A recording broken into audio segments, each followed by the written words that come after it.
Ada seorang berkata begini, ketika dia melihat temannya naik sepeda, dia bergumul untuk mendapatkan sepeda. Dia berdoa dan akhirnya dia mendapatkan sepeda. Tapi temannya udah naik motor lagi. Dia lihat loh, udah naik motor. Dia bergumul lagi supaya dia dapat motor. Dia bergumul, akhirnya dapat motor juga. Tapi temannya sudah naik mobil. Lalu dia berdoa dan bergumul lagi supaya dia dapat mobil. Dan saudara-saudara, puji Tuhan, orang ini berhasil dapat mobil. Terus dia lihat temannya naik sepeda. Karepnya apa ya? Kata dia, maunya apa sih? Dari sepeda aku gumuli dapat sepeda, dia naik motor, aku dapat motor, dia naik mobil, aku dapat mobil, dia lagi naik sepeda. Sekarang ini musimnya orang naik sepeda. Mari bangkit berdiri bersama-sama. Kita ucapkan bersama-sama 2, 3.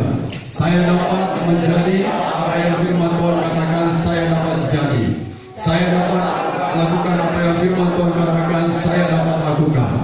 Saya dapat memiliki apa yang firman Tuhan katakan saya dapat memiliki. Saya mempercayainya dan saya menerimanya dalam nama Yesus. Aku percayakan firman-Mu, firman-Mu adalah kebenaran. Aku percayakan janji-janji firman-Mu, janji-janji firman-Mu akan digenapi dalam hidupku. Firman-Mu mengajarku hari ini dan aku akan melakukannya. Amin. Mau diajar oleh firman Tuhan? Saudara mau melakukan firman Tuhan? Saudara percaya firman Tuhan adalah kebenaran? Maka janji-janji akan digenapi dalam hidup saudara. Katakan amin. Kita tetap berdiri, kita lihat dulu. Saudara, di part pertama saya sudah bicara owner of my life, mengenal, menjaga, memelihara dan mendoakan hidupmu. Itulah owner kita, amin. Dia kenal siapa Anda, kemudian dia menjaga hidupmu, dia memeliharamu dan dia doakan. Amin. Nah, ini memang gembala yang luar biasa. Kemudian part 2, dia hidup di dalam aku, dia hidup di dalam, amin. Dan part yang ketiga, bagian 3, dia membentuk hidupku menjadi apa? Lebih baik. Jadi owner bentuk kita supaya kita menjadi apa? Lebih baik. Dan yang keempat, kemarin dia merancangkan sekarang rancangan yang terbaik. Hari ini kita belajar lagi dan mari kita buka Alkitab kita dalam 1 Samuel pasal 6 ayat yang ke-8. Dia berdaulat atas hidupmu. 1 Samuel pasal yang ke-6,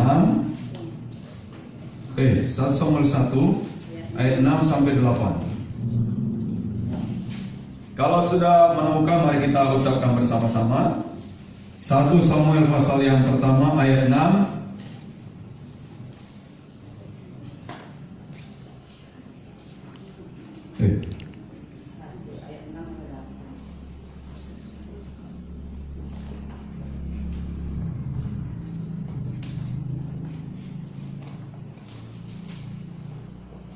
Samuel pasal 2, pasal 2. 1 Samuel 2 ayat 6 sampai 8. Mari kita ucapkan bersama-sama. 2, 3. Tuhan mematikan dan menghidupkan. Ia menurunkan ke dalam dunia orang mati dan mengangkat dari sana. Tuhan membuat miskin dan menjadikan kaya. Ia menegakkan orang yang hina dari dalam debu dan mengangkat orang yang miskin dari lumpur untuk mendudukkan dia bersama-sama dengan para bangsawan dan membuat dia memiliki kursi kehormatan, sebab Tuhan mempunyai alas bumi dan di atasnya dia menaruh daratan. Amin. Silakan duduk Bapak Ibu. Ya, ini bukan 1 Samuel tapi 2 Samuel. Nah, saudara lihat, Tuhan itu apa? Berdaulat atas hidup kita. Karena dia berdaulat atas hidup kita, maka dia bisa nggak Tuhan mematikan kita? Bisa. Tapi bisa juga nggak menghidupkan? Bisa.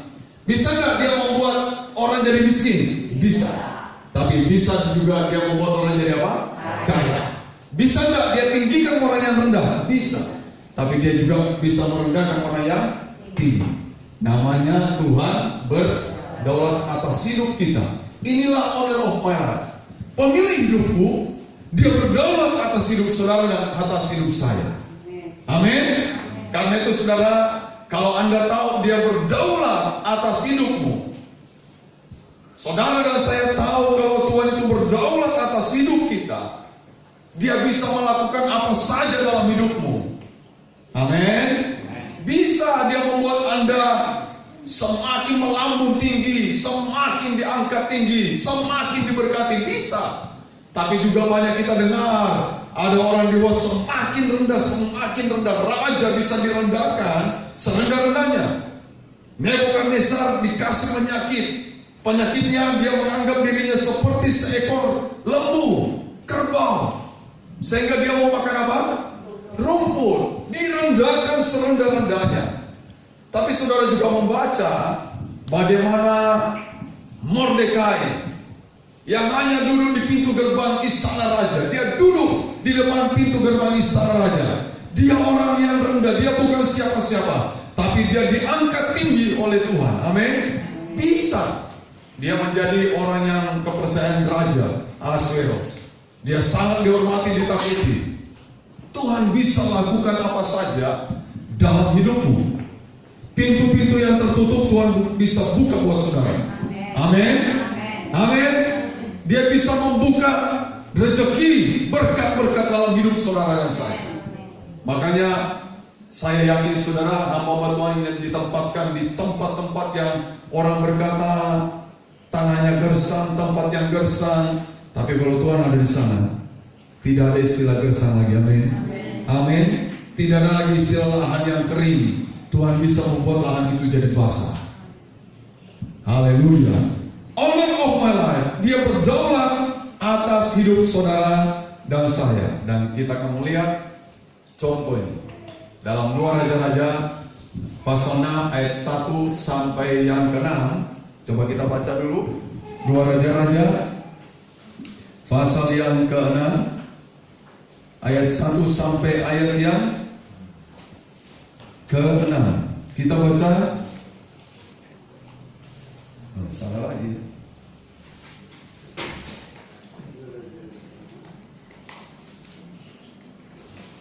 Dua puluh ini.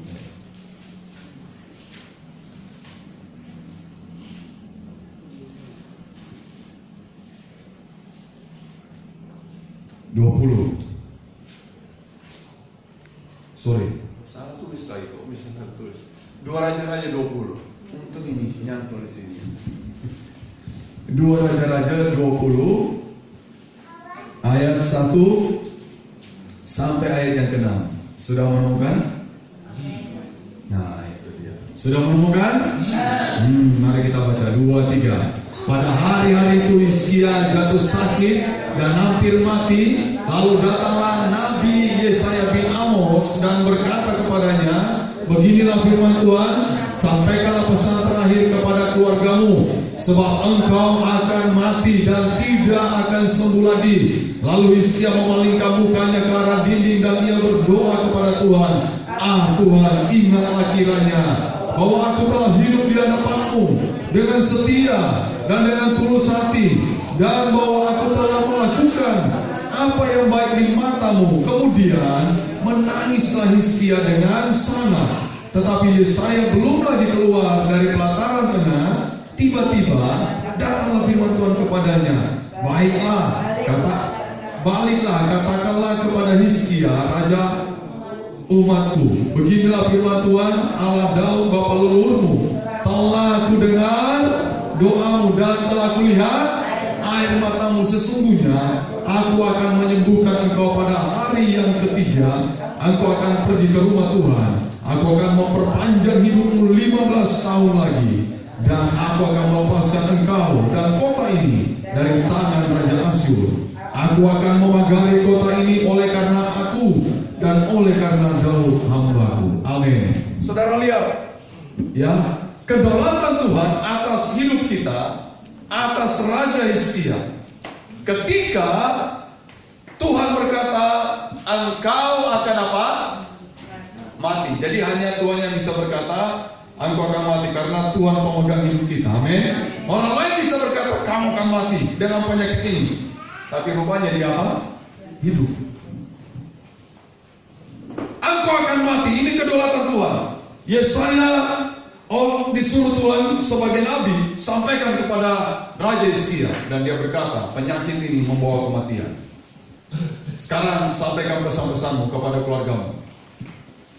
Yesaya menyampaikan demikian, tapi ketika Hizkia mendengar itu, saudara, dia berdoa. Nah, ini salah satu contoh bahwa kedaulatan Tuhan itu atas hidup kita. Dia berdaulat. Tadi dia bisa mematikan, dia bisa apa? Menghidupkan. Amin. Dia bisa meninggikan orang, dia bisa juga apa? Merendahkan. Dia bisa bikin orang miskin dan orang miskin jadi kaya, orang kaya jadi apa? Bisa. Tidak ada yang sukar bagi Tuhan. Dia dapat melakukan segala-galanya dalam hidup manusia. Nah, saudara, belum lagi Yesaya keluar, baru di pelataran tengah dari istana Raja Hizkia, firman datang lagi kepadanya. Beritahu kepada hambaku Raja Hizkia, raja umatku ini, bahwa apa katanya? Sesungguhnya aku akan menyembuhkan apa? Engkau. Senang enggak Bapak Ibu? Vonis pertama dikatakan, engkau akan apa? Mati. Tapi kemudian Tuhan berubah dan berkata, engkau akan disembuhkan. Enak enggak Bapak Ibu? Halo? Enak mana? Engkau akan hidup, ternyata kita. Ini Tuhan berkata kepada Yesaya, belum pergi Yesaya, baru aja dia sampaikan beberapa menit mungkin. Bilang lagi kepada Hizkia. Nah, itu namanya Tuhan apa? Berdaulat sepenuhnya atas hidup kita. Dan saudara, bukan hanya disembuhkan, diberitahu, aku perpanjang umur berapa tahun? Berapa tahun? Menurut saudara enak enggak kalau kita tahu usia kita? Halo? Enak enggak? Ya, ngeri-ngeri sedap. Kalau masih jauh, masih jauh.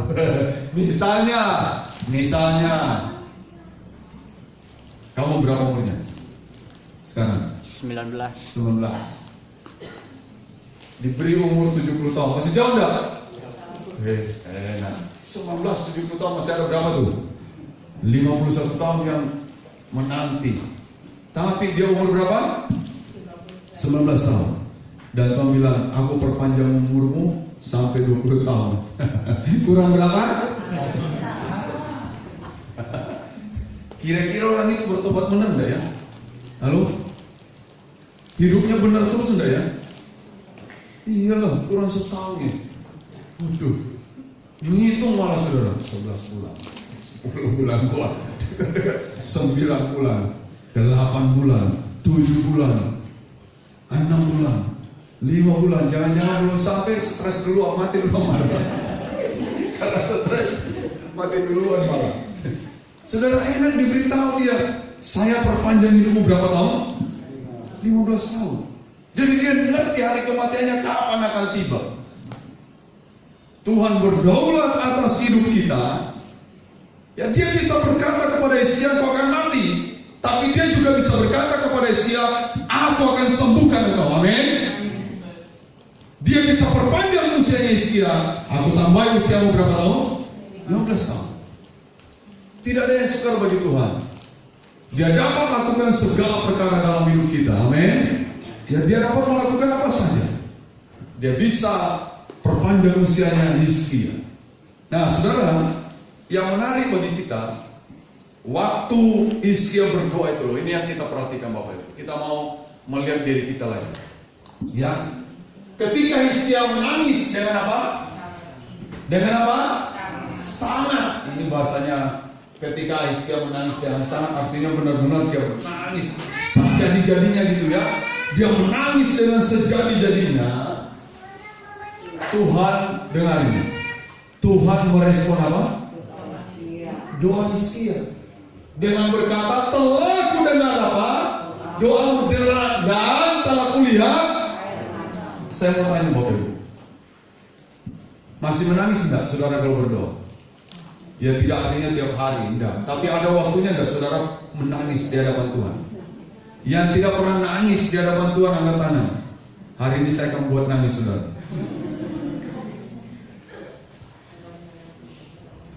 Jadi bukan karena Tuhan, karena Om Robert katanya. Saudara, gereja Pentakosta itu ditandai dengan air mata. Mereka suka berdoa dengan apa? Menangis. Kita ini gereja Pentakosta. Menangis, jangan sampai tidak ada lagi air mata. Jadi Hizkia waktu dia dengar Nabi Yesaya berkata, engkau akan mati karena penyakit ini. Saudara, dia berdoa memalingkan mukanya dan dia menangis dengan sangat. Belum lama loh, tiba-tiba Tuhan berkata lagi kepada Raja Hizkia, kamu akan disembuhkan. Wah, haleluya. Yang pernah menangis di dalam doa, coba angkat tanganmu.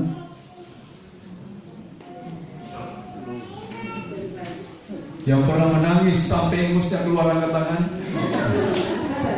Oh, itu lebih hebat itu Bapak Ibu. Menangis sampai ingusnya keluar, itu menangis dengan sangat itu. Ya, benar-benar menangis dengan sangat.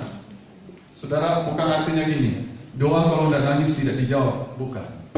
Tapi jelas kalau Anda berdoa sambil menangis, itu menandakan betapa seriusnya Anda dengan Tuhan. Amin. Betapa engkau punya hubungan pribadi dengan Tuhan. Sampai kau menangis dan menangis. Saya pernah mengalami tidak bisa bicara, hanya menangis dan menangis. Saya juga pernah berdoa kepada Tuhan, hanya satu kata saya ucapkan, terima kasih, dan air mata terus keluar tanpa bisa dibendung. Menangis gara-gara mengucapkan aja satu kata, terima kasih. Terima kasih, dan menangis dan menangis. Dan di awal-awal pelayanan, saudara, bangku-bangku masih kosong banget. Saya diam-diam masuk ke dalam gereja, berdoa, mengangkat tangan kepada Tuhan, berlutut di hadapan Tuhan, menangis sejadi-jadinya. Dan puji Tuhan, Tuhan mulai kirim jiwa-jiwa berdatangan. Hiburan-hiburan dengan jiwa baru itu menyenangkan hatiku saat aku berdoa dengan mencucurkan air mata. Jadi kalau engkau tidak pernah menangis lagi, renungkan, kenapa Tuhan aku tidak menangis lagi? Halo? Apalagi engkau yang dalam pergumulan berat. Hizkia dalam pergumulan berat enggak? Iya. Dia udah divonis, kamu kenapa? Mati. Oh, dia berdoa cepat, dia menangis. Dia menangis. Dan saudara, langsung direspon Tuhan. Ya saya bilang kepada Hizkia, bilang kepada Hizkia, aku akan sembuhkan dia. Dan ini jawaban Tuhan ini, telah ku dengar doamu. Dan apa? Jadi Tuhan melihat apa?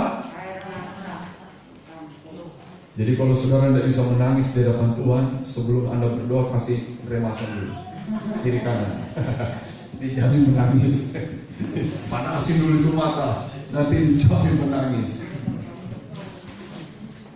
Satu kali saya minta anak saya berdoa buat saya. Ayo Evan, doakan papa mama. Dia bilang tidak tahu lah dia harus ngomong apa, Pak, katanya. Dia berdoa dan menangis. Bisa begitu anak saya dulu, menangis, mendoakan. Sambil menangis dia berkata-kata, berdoa. Dan orang kalau berdoa sambil menangis, saudara, itu tandanya memang kita mengalami keintiman dengan Tuhan. Amin. Ya, bukan berarti setiap kali dia berdoa nangis terus, bahaya juga. Karena ada orang yang saya tahu, dia datang ke sini Bapak Ibu. Saya lagi keluar, dia ke belakang, masih gereja lama ya, pastori lama. Dia ke belakang, belum dibangun. Istri saya buka pintu. Dia bilang, ada Pak Pendeta, lagi keluar gimana? Saya mau cerita, katanya, saya mau curhat-curhat gitu ya, bapak-bapak ini. Terus, masuk. Ceritalah kepada istri saya. Saya baru lepas dari Nusa Kambangan karena kasus pembunuhan. Dia ngedeni juga, takut dulu. Pembunuhan datang ke sini, mau apa ini? Tidak lama saya pulang, saudara. Tidak lama saya pulang, dia cerita, saya bilang, kita ke gereja. Ke gereja di sini. Dia cerita. Oke, selesai kamu cerita, dia mau pergi gitu ke Surabaya. Ya, tidak ada ongkos. Ya, intinya cari ongkos. Oke, kita berlutut sekarang, kita doa. Begitu berlutut, berdoa langsung nangis dia. Loh, belum ngomong nangis duluan. Ini ada mata buaya ini. Pikir saya ini tidak benar ini. Ya, langsung nangis. Gitu. Selesai, ternyata penipu tuh. Ya kan? Jadi bisa juga air mata buaya. Tapi kalau Anda benar-benar datang kepada Tuhan, apalagi seorang diri syahdu gitu ya, tengah malam lagi mungkin Anda berlutut di hadapan Tuhan, lalu dengan pergumulanmu yang berat itu engkau utarakan kepada Tuhan dan keyakinanmu berkata, aku yakin di dalam Tuhan selalu ada jalan buat aku, dan aku yakin Tuhan akan melepaskan aku dari cengkeraman maut. Amin. Aku yakin Tuhan akan melepaskan aku dari segala ikatan. Aku yakin Tuhan akan memberkati hidupku. Wah, itu kalau sambil menangis saudara, rasanya maknyus. Amin. Pernah menangis kan? Halo, dalam doa lega anda? Senang dah rasanya, sukacita anda? Ini loh tangisan sukacita ini. Waktu kau berdoa kepada Tuhan sambil menangis, itu tangisan sukacita. Haleluya. Karena itu saudara, mari kita melihat contoh-contoh dalam Alkitab, tokoh-tokoh di Alkitab. Ketika mereka datang kepada Tuhan, mereka datang dengan apa? Kesungguhan hatinya. Amin. Jadi bukan sekedar laporan gitu ya, duduk Tuhan, amin. Karena orang gitu enggak, tapi nikmatilah itu Tuhan, amin. Ya, supaya kau punya pergumulan yang hidup bersama Tuhan, pemilik hidupmu. Karena dia mengenal hidupmu, dia tahu hidupmu, dia tahu apa yang sedang kau hadapi, apa yang kau alami, dia mengerti semuanya. Dan waktu kau datang dengan penuh hancur hati kepada dia, engkau menangis di hadapan dia, Tuhan bisa mengubah vonis mati kepada Hizkia menjadi apa? Hidup. Ditambahkan usianya 15 tahun. Ketika Hizkia menangis dengan sangat dalam doanya, Tuhan merespon Hizkia dengan apa? Berkata tadi, sesungguhnya aku akan menyembuhkan engkau. Anda lihat lagi, aku akan apa? Memperpanjang umur. Jadi aku akan memperpanjang umur. Karena saudara tahu, Tuhan melihat air matanya Hizkia. Telah kulihat apa katanya? Air matamu. Berarti ini sungguh-sungguh dia. Dia tunjukkan Tuhan, aku ini hidup tulus di hadapanmu. Aku hidup setia di hadapanmu. Aku takut akan Tuhan. Sambil dia menangis mohon belas kasihan Tuhan. Dan Tuhan bilang, sebagai Tuhan yang berdaulat atas hidup kita, dia berkata kepada Hizkia, aku sembuhkan engkau, aku perpanjang umurmu. Sebagai orang yang berdaulat, Tuhan yang berdaulat atas hidup saudara dan saya. Mungkin pernah kau mendengar ya kutukan-kutukan dari orang. Tuhan berkata, aku mengubah kutuk itu menjadi berkat. Amin. Amin. Ya mungkin orang berkata, kau akan mengalami kemiskinan seumur hidupmu. Tuhan mengubah hidupmu menjadi orang yang diberkati Tuhan. Bisa. Tidak ada yang sukar bagi Tuhan. Haleluya. Anda lihat apa yang dilakukan siapa ini? Siapa? Hana. Mari kita baca 1 Samuel 1 ayat 9-10. 1 Samuel pasal yang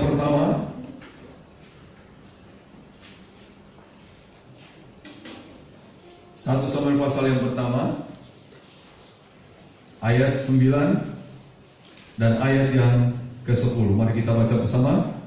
2, 3. Pada suatu kali setelah mereka habis makan dan minum di Silo, berdirilah Hana sedang Imam Eli duduk di kursi dekat tiang pintu bait suci Tuhan. Dan dengan hati pedih ia berdoa kepada Tuhan sambil apa? Menangis terseduh-seduh. Dengan hati pedih dia berdoa kepada Tuhan dan apa? Menangis terseduh-seduh. Saya pernah ingat juga saudara, ibadah Jumat Agung, saya main keyboard, pujian dinyanyikan. Waktu main keyboard saya menangis terus. Dan waktu mau naik mimbar pun saya masih menangis. Dan saya berkata kepada jemaat, kalau saudara ingat, pada waktu itu, kalau diizinkan saya tidak berkhotbah, saya mau menangis saja. Mengingat kebaikan Tuhan. Dia mati di atas kayu salib karena dosa-dosaku. Amin. Dan menangis. Orang kalau sudah menangis rasanya, apalagi datang kepada Tuhan, waduh, sukacitanya luar biasa. Amin. Amin. Alami Bapak Ibu persekutuanmu secara pribadi dengan Tuhan, supaya engkau merasakan Tuhan menyentuh hidupmu, Tuhan menjamah hidupmu, Tuhan berkarya dalam hidupmu. Hana ini divonis apa? Mandul. Hizkia divonis mati. Hana divonis apa? Mandul. Orang mandul bisa punya anak enggak? Enggak bisa. Tapi saudara, bagi Hana, dia masih punya jalan. Dia datang kepada pemilik hidupnya. Amin. Sama Hizkia, ketika Tuhan berkata engkau akan mati, dia berkata kepada pemilik hidupnya, dia berdoa dan dia menangis dengan sangat. Sama, Hana juga demikian. Dia datang kepada pemilik hidupnya, dia masuk ke dalam bait suci. Dia berdoa dengan hati yang begitu pedih, dan dia menangis dengan terseduh-seduh.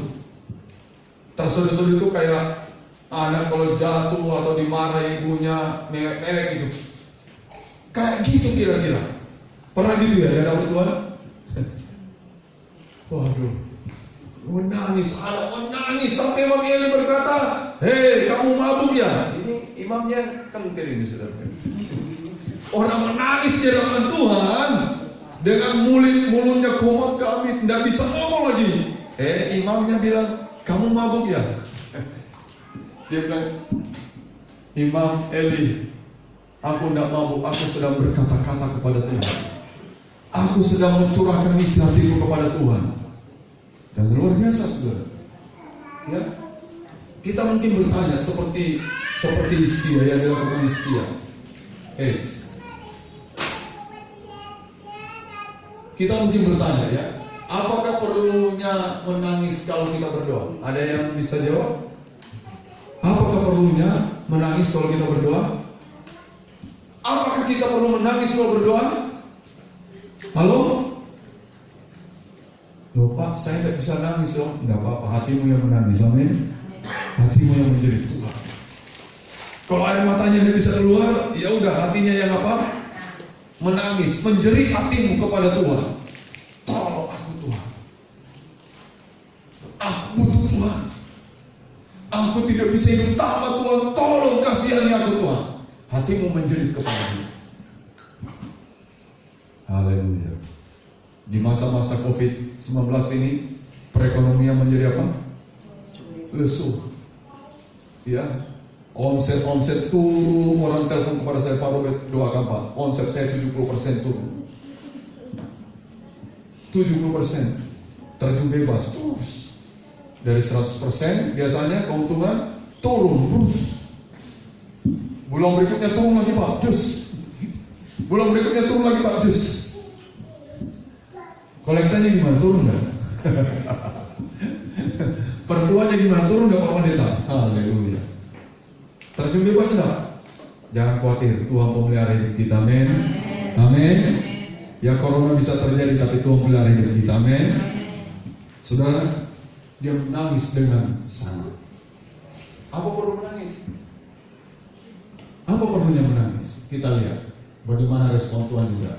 Ayat 20 saudara, coba baca ayat 20. 1 Samuel pasal pertama ayat 20. 2-3.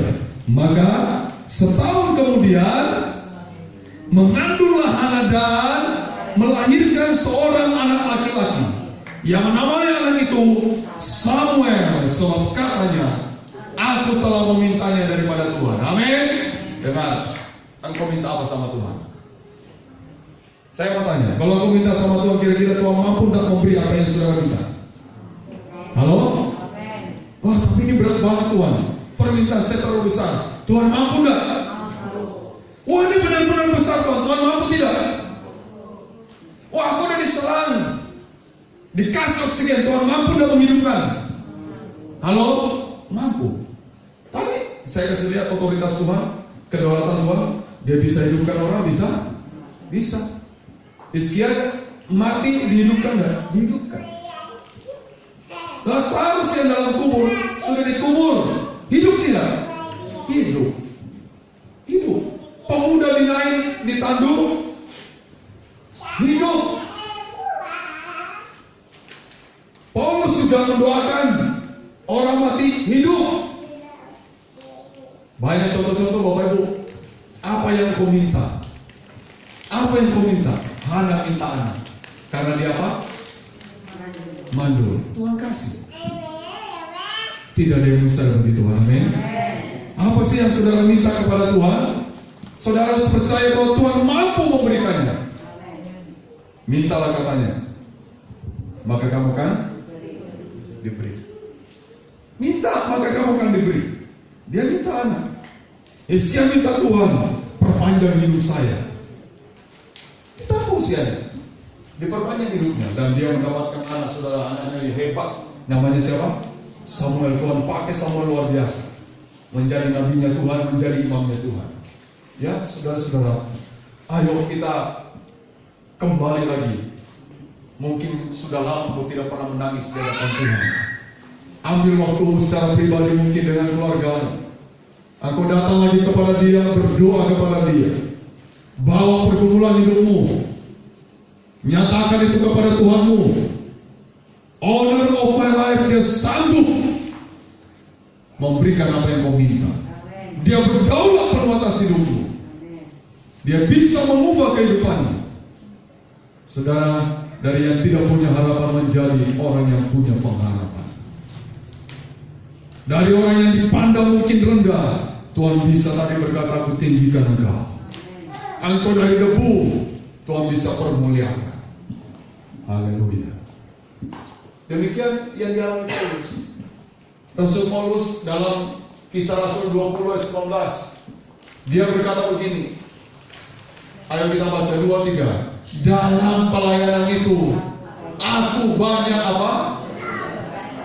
Dalam pelayanan itu aku banyak mencucurkan air mata.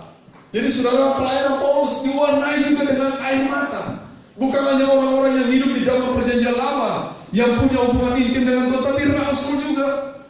Rasul Paulus juga, dia bilang pelayanan itu diwarnai dengan mencucurkan air mata. Dia menangis, tidak menangis. Orang yang menangis di hadapan Tuhan bukan artinya orang itu cengeng, tidak. Amin. Amin. Tapi orang itu bersungguh-sungguh datang kepada Tuhan. Dia mengalami hubungan keintiman dengan Tuhan sampai tidak terasa dia mencucurkan air matanya kepada Tuhan. Orang yang sedang pergumulan berat, orang yang sedang dalam pergumulan begitu banyak persoalan dalam kehidupan, datang kepada Tuhan, menangislah kepada Tuhan. Jangan sampai matamu tidak mengeluarkan lagi air mata di hadapan Tuhan. Jadi kalau kau sekarang dalam pergumulan berat, engkau punya masalah, coba menangis sama Tuhan. Coba aja saudara, menangis saja sama Tuhan. Saya yakin Tuhan akan melihat air matamu. Amin. Tuhan akan melihat air matamu dan Dia akan tergerak untuk menolongmu. Amin. Dia pemilik hidupmu. Dia akan tergerak untuk memberikan solusi bagi kehidupan. Menangislah di hadapan Tuhan. Haleluya. Dan demikian pula Daud. Apalagi Daud, orang yang senang menyanyikan pujian bagi Tuhan, orang yang suka bermazmur bagi Tuhan. Apalagi Daud ini, Raja Daud ini. Saudara, ayat ini berkata, ayat ini berkata, sesaraku engkau yang menghitung-hitung, air mataku kau taruh ke dalam. Jadi kalau kita menangis di hadapan Tuhan, Tuhan menampung air mata kita. Bahkan beberapa ayat-ayat dari pengalaman hidup Daud, dia bilang, tempat tidurku digenangi dengan air mataku. Jadi tiap kali dia berdoa datang kepada Tuhan, pasti dia menangis kepada Tuhan. Makananku siang malam air mata. Saat dia, karena dia dikelilingi dengan orang-orang yang membenci dia, sahabatnya padahal, anaknya lagi mengkudeta dia. Mereka berkata tidak benar kepada Daud. Ada lagi yang mengutuki Daud. Begitu banyak musuh mengelilingi dia. yang menginginkan kematian Daud, dia hanya berkata kepada Tuhan, sepanjang hari ini aku menangis di hadapan-Mu. Ya, kerinduan Daud ketika dia ada di pembuangan jauh dari istananya, saudara, karena anaknya mengkudeta, Absalom. Rindu sekali datang kepada Tuhan. Dia ingin mendahului orang datang ke rumah Tuhan. Dan saya yakin ketika dia datang ke rumah Tuhan, pasti yang pertama dia lakukan, dia bersyukur dan menangis di hadapan Tuhan. Haleluya. Ya, jadi saudara, mari kita belajar. Waktu saudara bikin surprise bagi saya berkata, saya orangnya kolerik ya, kepemimpinan saya keras, tapi saudara, hati saya juga lembut. Gampang apa? Menangis. Aku gampang menangis. Anak-anak juga bisa tahu, kadang kami punya penyembahan, nyanyi, memuji, menyembah, mereka pasti pernah tahu saya menangis, tapi saya tidak pernah mereka tahu mereka menangis. Mereka pasti tahu waktu saya ambil gitar nyanyi, aku menangis, dan mereka tahu menyembah, tapi aku belum pernah tahu mereka menangis. Yang aku tahu benar-benar mereka. Ayo kita belajar datang kepada Tuhan dengan hancur hati. Amin. Amin. Bukan kayak orang rumah datang kepada Tuhan gini, Eki orang apa nih? Datang. Mungkin yang biasa juga datang pujian penyembahan, pernah tahu juga saat kita memuji menyembah menangis. Ada mungkin orang yang saya tunjuk berdoa, dia berdoa dengan menangis. Itu artinya mengalami benar-benar sentuhan kepada Tuhan. Mari kita berdiri bersama-sama. Kita baca yang terakhir dalam Mazmur 39. Mazmur 39 ayat yang ke-12. Mazmur 39 ayat yang ke-12.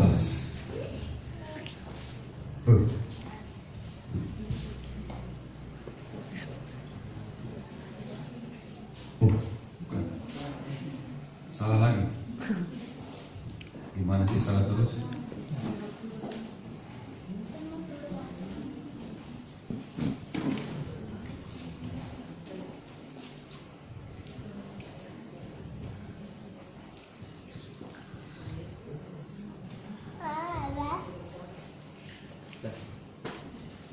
Satu 39 mungkin ya.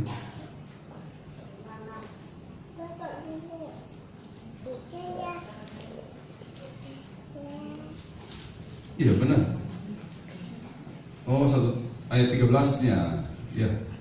39 ayat 13 ya, betul, bukan 12, 13. Mari kita baca bersama. 2, 3.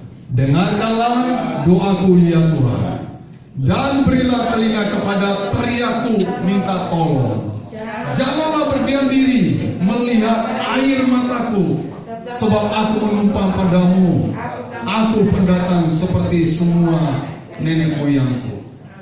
Janganlah berdiam diri. Apa katanya Daud? Melihat air mataku. Dan Tuhan bilang gini, aku menampung air matamu. Di mana? Di kirpatnya Tuhan. Amin. Amin. Janganlah berdiam diri melihat air mataku. Dan Tuhan berkata apa? Aku menampung air matamu di kirpatku. Tuhan berdaulat atas hidup kita. Responi Tuhan dengan baik. Amin. Ketika engkau dalam pergumulan yang berat, datang kepada Dia, Sang pemilik hidupmu. Dia berdaulat atas hidupmu. Dia bisa mengubah hidupmu. Dia bisa menghidupkan yang divonis mati. Dia bisa membuat kaya yang miskin. Dia bisa meninggikan orang yang rendah. Dan Tuhan bilang, apa yang kau minta ada semua pada Tuhan. Amin. Amin. Apa yang kau minta ada semua pada Tuhan. Semua Tuhan mampu memberikannya. Mari kita nyanyikan pujian. Berdaulat atas hidupku. Haleluya. Ku rindu my day.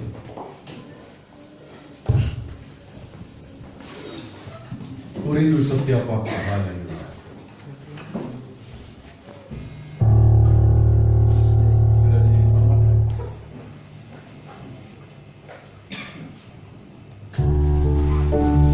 Tuhan.